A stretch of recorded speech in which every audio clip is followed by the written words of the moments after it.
Dungeons & Dragons is a fantasy tabletop role-playing game which predates every SRPG and was the first commercially available TTRPG. This video is primarily for two types of people: those who are new and haven't played yet and would like to play, and veteran players who are curious about what the onboarding process looks like. Since this video is going to be more information based, since I'm trying to explain my perspective as a new player for communal understanding, feel free to make some tea, do the dishes, or play some game while you listen. I didn't vlog my experience, so I don't have much to show you aside from like papers that I got from the event, almost as if you're treating it like a podcast. So feel free to look around, find something to entertain yourself while you listen.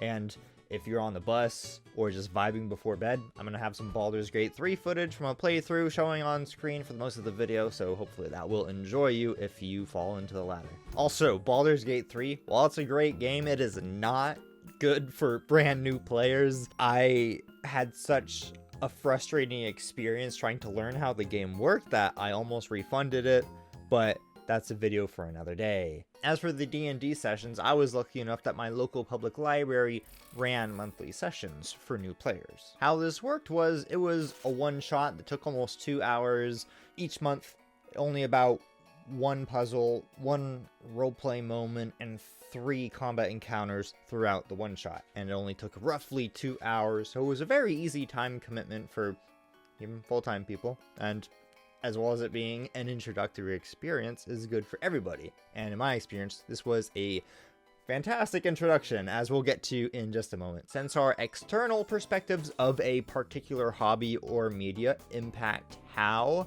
and why we get into some things, you do need to know a little bit more about my knowledge of D&D before getting into it, so hopefully this better explains where I'm coming from as a new player. This is for transparency reasons. Maybe I got into it for a reason that you've literally never heard of, and so that changes my perception of the game, and I look at it in a way that most people don't. Or maybe I got into it for the very same reason as you, and you're gonna find that to be somewhat relatable and understandable, and then we can learn off of each other's experiences and create a better ecosystem overall. Within days, we will be gay. So I wasn't really interested in D&D for a little bit. There was a D&D group at my high school. Initially, my older brother was into it, and then in recent years, I have been making parodies of like Netflix's She-Ra show and Disney's Amphibia series.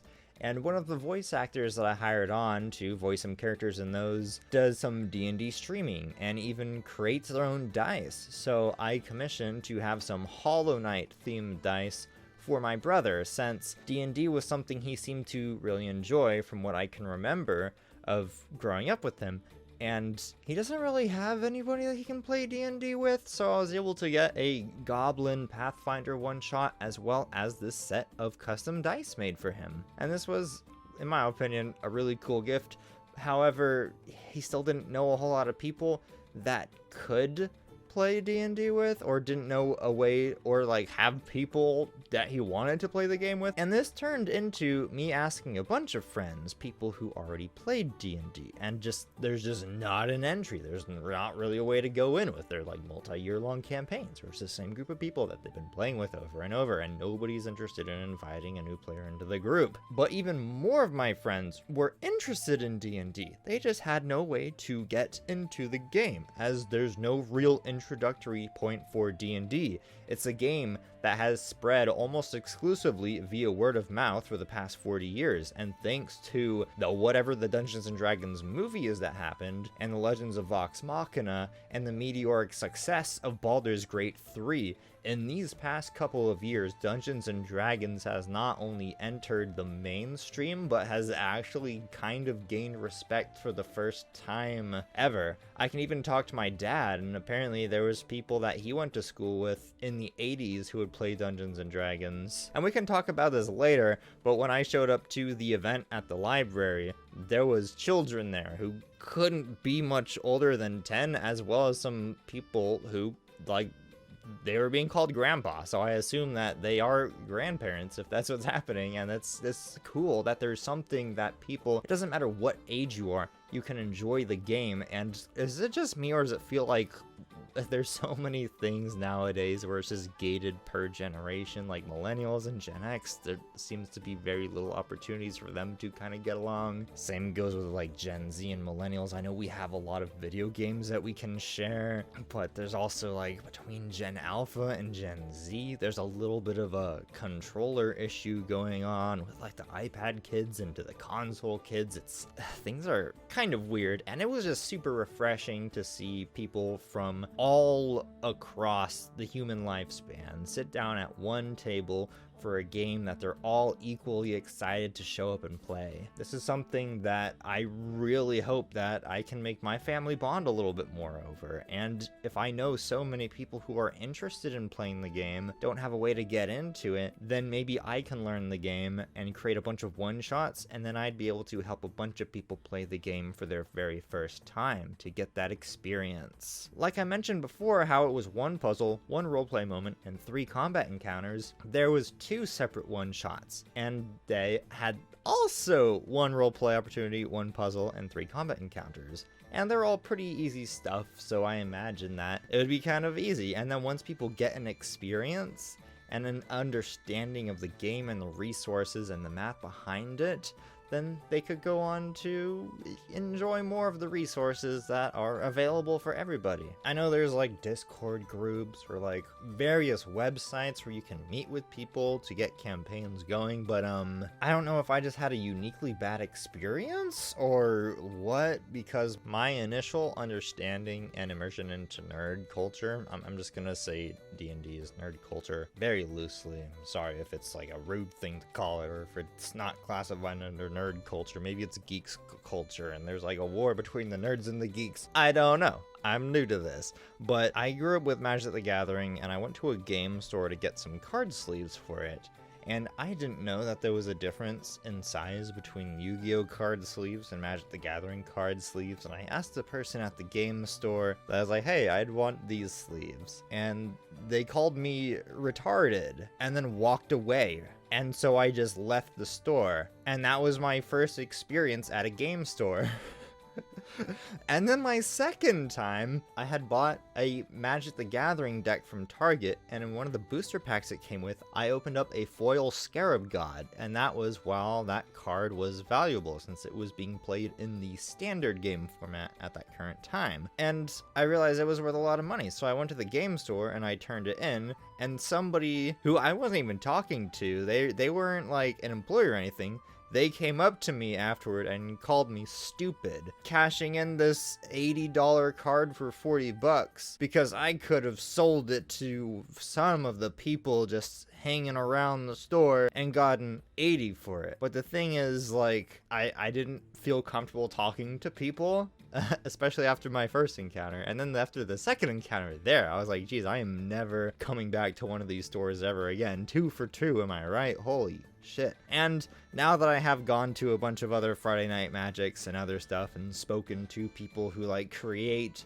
their own supplemental material for the game, it's like, okay, these were just exceedingly horrendous moments that like I basically won the lottery, but like in the worst way possible. For a while, it's like I'm not going to go to like Roll20 or like other places or just go talk to strangers. Like, I refuse to talk to anybody who I don't like already know about the game in order to do it, except for this literally library sponsored event. This should be good, especially because it was for new players, and I tried to learn a little bit more about the game before I even got there, but the fact of the matter is, a lot of D&D YouTubers are people who are so engrossed into the sphere that they have no idea what a new player needs to know, and so we just get a bunch of information and only some of it's actually relevant to the new player experience. And I've talked to some people about it, and people just tend to not have the patience or like actually care about the new player experience. It's like, oh, it's not fun to teach somebody how to do a thing, or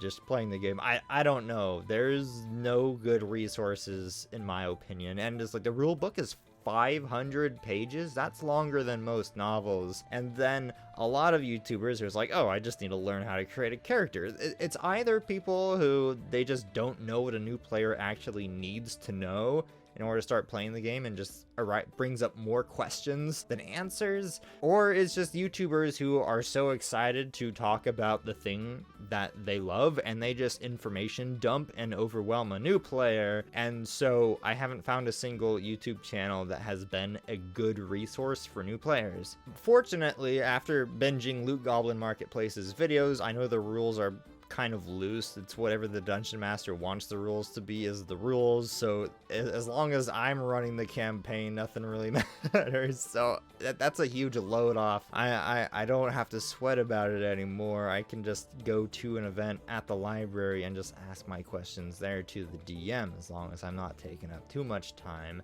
then it'll be fine. In addition to that, I have done a lot of video editing, just freelance video editing for the past few years, and for the past roughly 2.5 years I've been editing for the Loading Crew, which makes some D&D content. So I have a little bit of immersion through that in terms of, oh, there's like intelligence rolls and history rolls and athletic rolls, and then there's an attack rolls, but you roll multiple die to do an attack, or like you attack multiple times and you roll a die each. I don't really know all of the die roll stuff, which gets into Baldur's Gate 3, where I was like, oh, you know what, I'll play Baldur's Gate 3 and then hopefully I'll learn how the combat mechanics work through that game. My first technical experience playing D&D was in high school as well, where I joined a group, but I only had like a 2-hour window, and I arrived like during the middle of their session, so I just sort of sat along the side and just like observed them playing. And then I had a character that was created, but I didn't understand anything about the character creation process, and then like my character was introduced, but then I had to leave immediately after that, so I didn't actually get to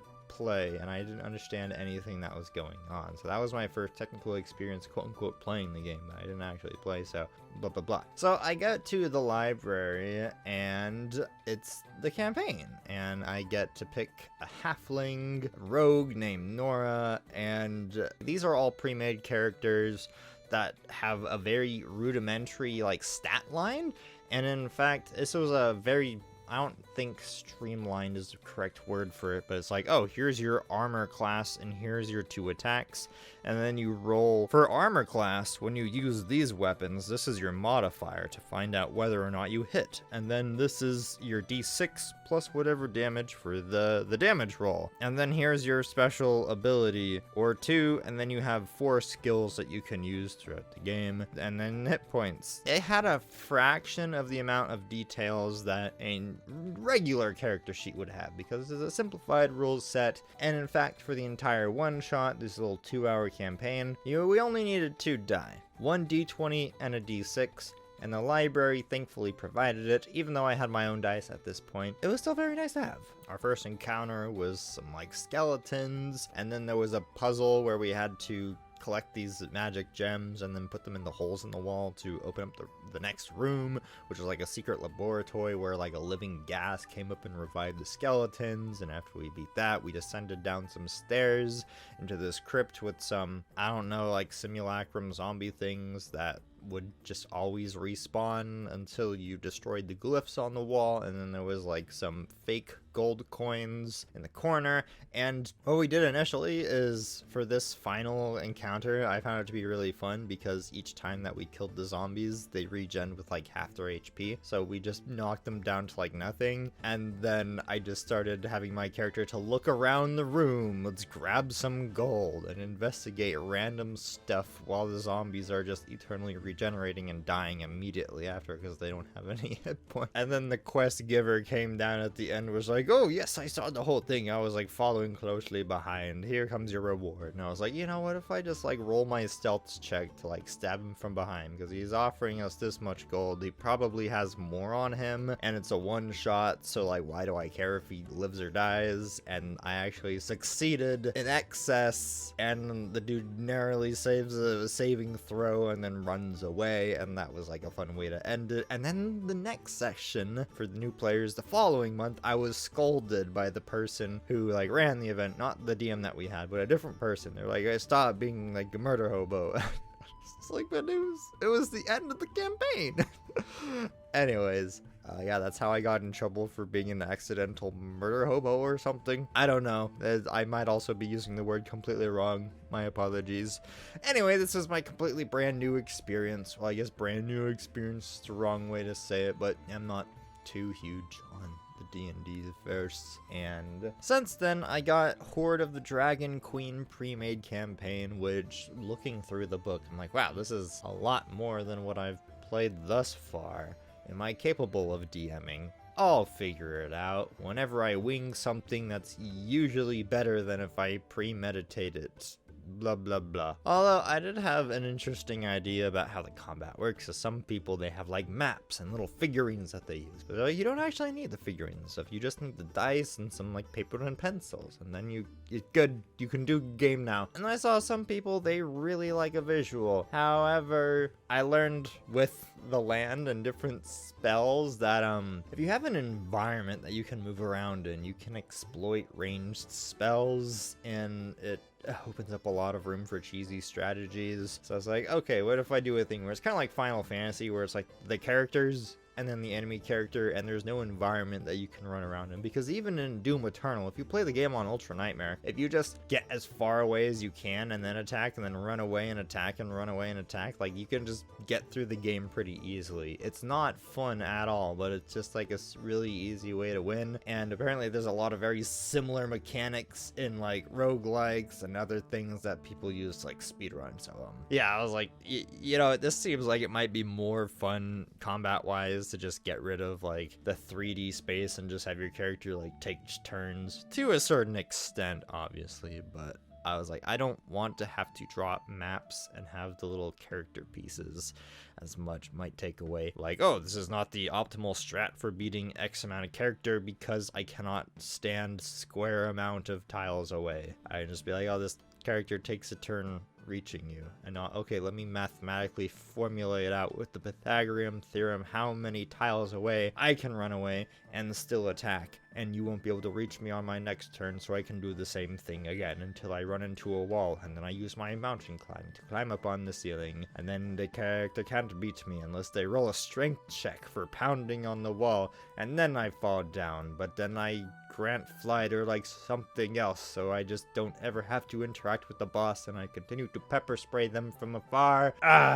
I don't know if this is something that I should actually be worried about as a new player, but the combat just generally doesn't seem as interesting, and it's something that I really care about is the choose your own adventure style of Dungeons and Dragons. It's like, even if you do the same campaign, you can go about it slightly differently, especially during the roleplay moments, and this is something that I will discuss more when talking about Baldur's Gate 3 in a different video. So subscribe, please. You can always unsubscribe later if you don't like what I have to say about Baldur's Gate 3, which you probably won't, but as a new player, yeah, thanks for listening. I'll see you in the next one. Peace!